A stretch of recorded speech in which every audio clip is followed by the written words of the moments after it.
O dünyadan gələnlərlə görüşdüm. Hak yeyəni asacaqlar dedilər.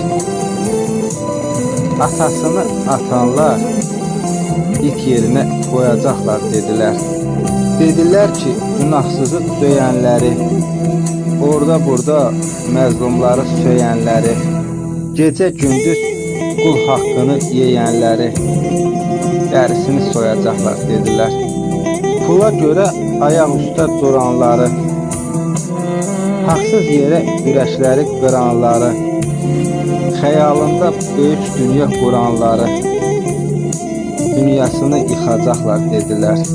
Əvvəlini keçmişini dananlar, bu dünyanın sonu yoxdur sananlar, dediyini səhər günü dananlar, dediyini səhər günü dananlar yaxasından tutacaqlar dedilər.